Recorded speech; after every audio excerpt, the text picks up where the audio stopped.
मुंबई उच्च न्यायालयाकडून महावितरणचा वीज दरवाढीचा निर्णय रद्द करण्यात आलाय। उच्च न्यायालयाच्या निर्णयाविरोधात सर्वोच्च न्यायालयात जाण्यासाठी महावितरणला 4 आठवड्यांची मुदत देण्यात आलेली आहे।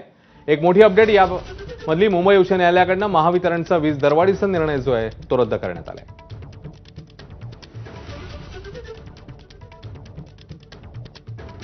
या संदर्भात सर्वोच्च न्यायालयात जाण्याकरता मात्र 4 आठवड्यांची मुदत देखील महावितरणला देण्यात आलेली आहे।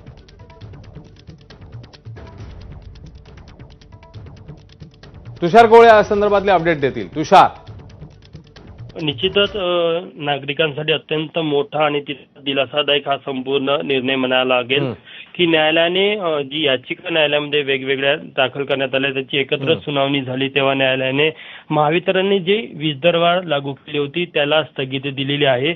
आणि हा निर्णय देताना न्यायालयाचं असं म्हणणं होतं की या संपूर्ण प्रकरणामध्ये जे स्टेक होल्डर आहे यांचं पूर्णपणे ऐकून घेतलं नाही आणि आयोगाने कुठेतरी एकतर्फी हा संपूर्ण निर्णय घेतलेला आहे। मात्र आयोगाला जर का हा निर्णय मान्य नसेल तर सर्वोच्च न्यायालयामध्ये जाण्यासाठी आयोग महावितरणकडे साधारण 3 आठवड्याचा वेळ देण्यात आलेला आहे। त्यामुळे निश्चितच पुढील 5 वर्षासाठी ज्या वेगवेगळ्या स्लॅबमध्ये राज्यामध्ये वीजदार होणार होती आणि त्याला वेगवेगळ्या क्षेत्रातून आक्षेप घेतला जात होता त्याला कुठेतरी आता स्थगिती मिळालेली आहे। पुढील काळामध्ये महावितरण काय भूमिका घेते हे बघणं महत्त्वाचं राहणार आहे।